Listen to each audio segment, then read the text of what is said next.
Bonjour à tous et bienvenue pour cette nouvelle vidéo totalement improvisée. C'est Axo The Gloomy Mask et aujourd'hui on va parler donc de koh. C'est un débrief avec un minimum la tête reposée après avoir un tout petit peu digéré ce qui s'est passé hier, donc le mardi 14 décembre. C'est un débrief donc de cette finale de koh. Déjà on va commencer par les banalités. Donc c'est la première fois que je fais un débrief d'un épisode de koh, mais je suis pas amené à le refaire du tout. Jusque là, c'est un événement qui m'a profondément marqué. Donc on commence par les banalités. Euh, Déjà, comme vous le savez, c'est depuis donc la saison de l'île des héros, on a la finale séparée en deux. D'un côté l'orientation, puis la semaine suivante les poteaux et la désignation du grand vainqueur, hein, le F2, le Final 2. Bon, je déteste hein, ce concept, je déteste ce principe, je veux vraiment qu'on revienne à l'ancienne, au final, enfin l'ancienne, oui, ça date de 2019, hein, jusqu'en 2019, mais bon, donc les finales à 5, à 4 de préférence, mais en tout cas, orientation, puis désignation du vainqueur en un seul épisode. Certes, c'est un peu long, ça fait un truc de 2h30, mais au moins ça raccourcit le show final et ça permet d'éviter le meublage. Pour ce qui est de la finale intrinsèque, c'est-à-dire des poteaux, rapide débrief, hein, parce que c'est pas vraiment ça ce qui va nous intéresser aujourd'hui. D'ailleurs, vous remarquerez que dans cette vidéo, je mets des images d'aventuriers marquants de koh, de légendes peut-être pas, mais en tout cas d'aventuriers qui m'ont marqué. Voilà, ça me fait du bien de revoir ces grands noms, ces grandes personnes qui ont fait des aventures vraiment formidables et que j'apprécie énormément en tant qu'aventurier de koh. Donc n'hésitez pas à me dire dans les commentaires si vous les reconnaissez, lesquels sont vos préférés, etc. J'ai bien sûr pas pu mettre tout le monde. Bref, du coup, pour ce qui est des poteaux, Hugo, Claude et Laurent montent après le traditionnel moment émouvant où Denis vient les voir, donc ils montent. Claude, il y a un petit running gag, bon allez, assez sympathique avec le chapeau de Laurent qui fait voilier, Claude qui n'a pas sa casquette, Claude qui tombe le premier. Il paraissait pas spécialement en difficulté, mais on a vu que quand ils ont retiré le deuxième morceau, il a commencé à un peu être dans le mal. On a eu un duel final assez chaotique entre Laurent qui se tenait quasiment accroupi et Hugo droit comme un piquet. Au final, c'est Laurent qui paraissait le plus en difficulté qui a remporté les poteaux pour la première fois en 3 aventures. Lui qui a été une fois vainqueur et une fois éliminé à ce stade de la compétition. Donc Laurent choisit Claude, sans surprise, je pense que tout le monde s'y attendait à peu près, et c'est un choix qui paraît somme toute logique. Il a priori plus de chances de gagner face à Claude d'une part, et puis c'est son ami, on ne peut pas lui en vouloir de ne pas prendre Hugo.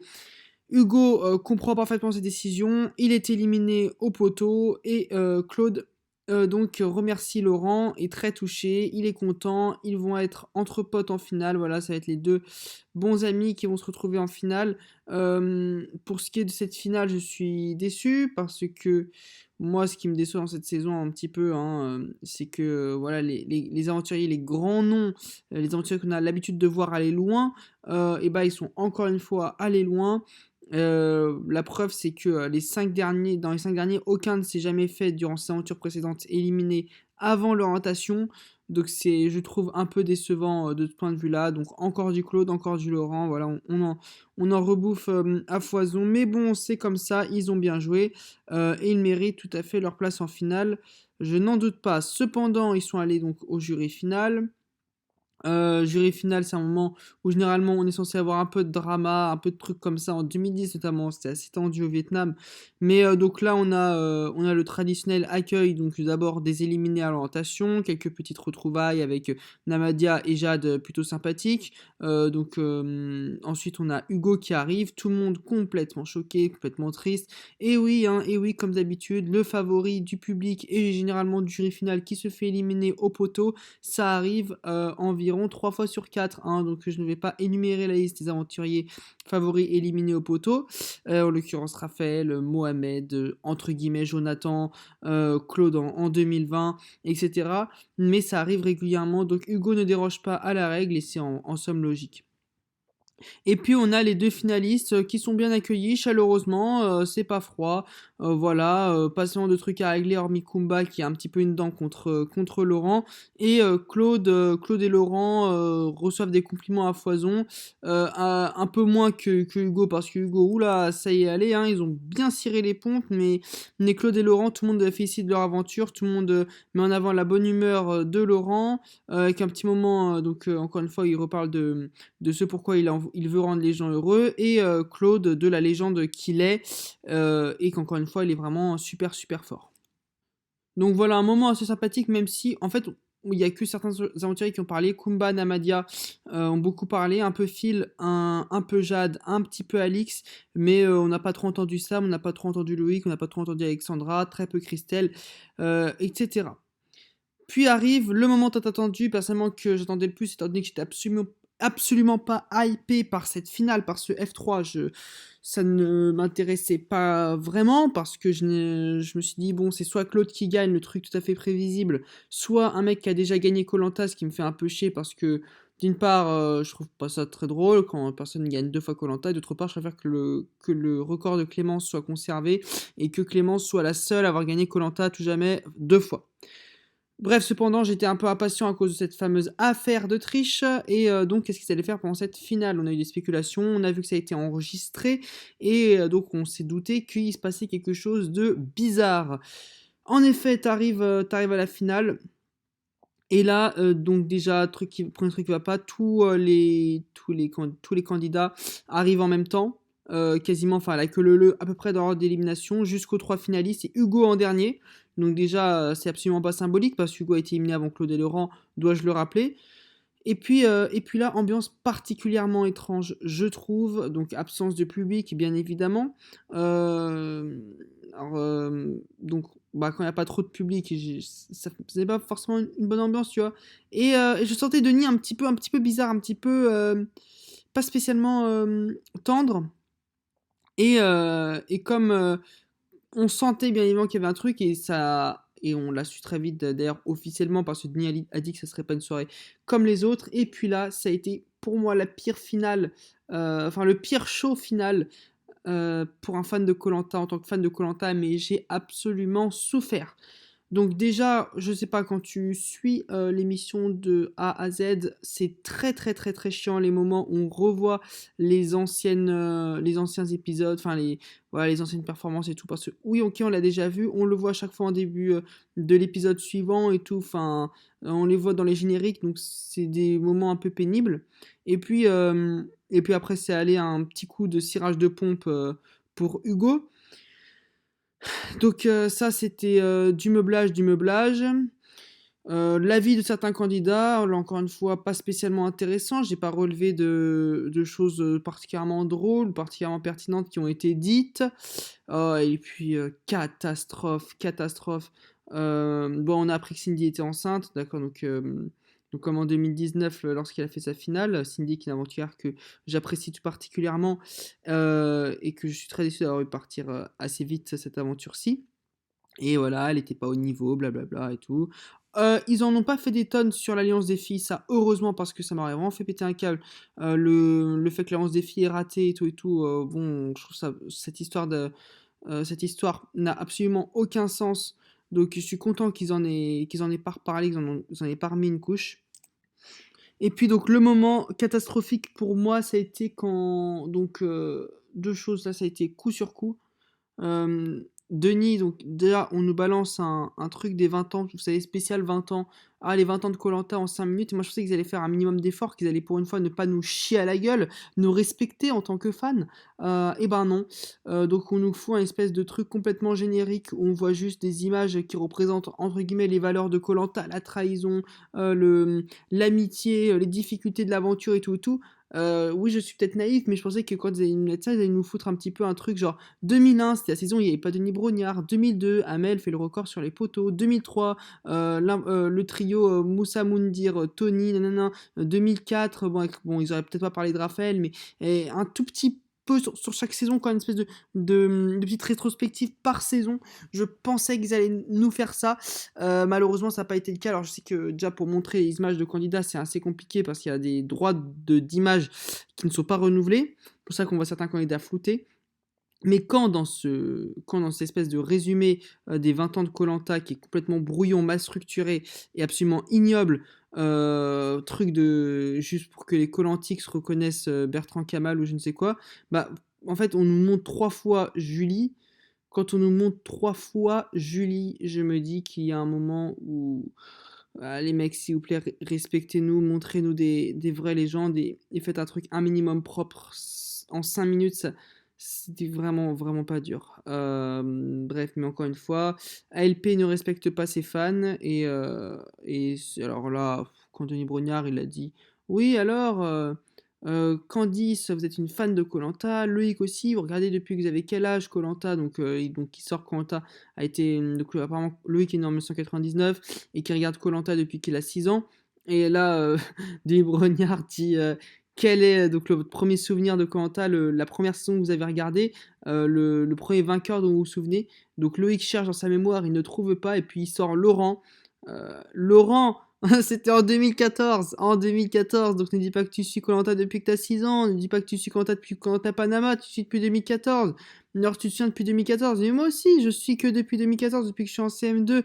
Mais c'est pas grave, je me suis renseigné, je connais tous les vainqueurs, je connais tous les poteaux, les finalistes, etc. Parce que j'ai regardé les anciennes saisons, parce que c'est une émission qui est ma passion, quoi, qui me tient à cœur. Donc oui, je connais tout ça, même si c'est des saisons que j'ai pas pu regarder en live, et il n'y a pas de honte à ça, mais ne dites pas que vous êtes un fan de koh si vous ne savez même pas qui a été éliminé à l'orientation en 2007, par exemple, ou des trucs aussi simples que ça.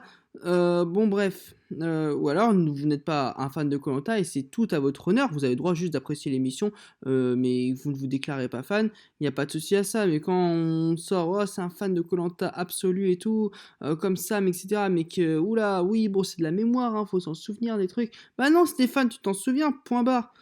Bref. Et, euh, et donc, ça, c'était un moment absolument, absolument laborieux à suivre.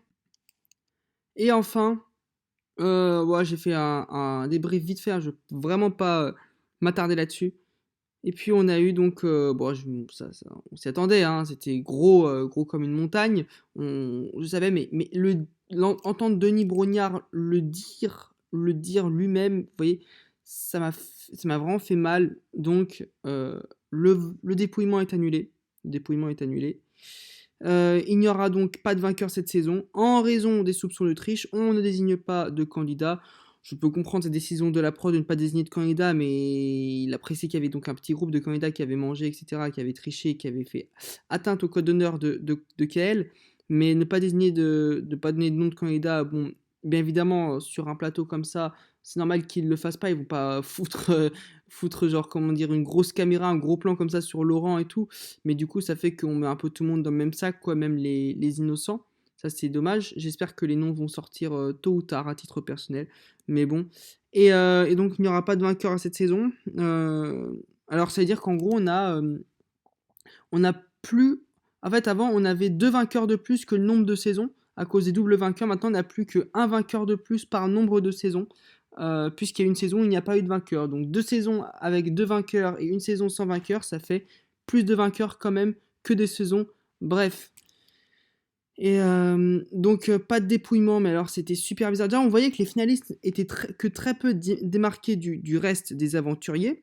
Au moins, tout le monde a pu parler. Bon, là, ils ont pu faire parler tout le monde, parce que généralement, dans les anciennes finales, les 2-3 premiers éliminés, ils touchent un mot, quoi. Là, tout le monde a à peu près pas mal parlé.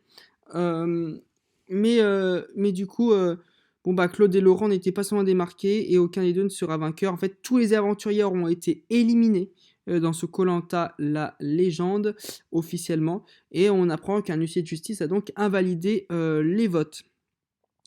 Et puis, je sais pas, là, ça a été. Bah, c'était un truc historique, hein, pour tout fan de koh vous devez vous en rendre compte vous-même, mais je sais pas, ça m'a vraiment mis dans le mal.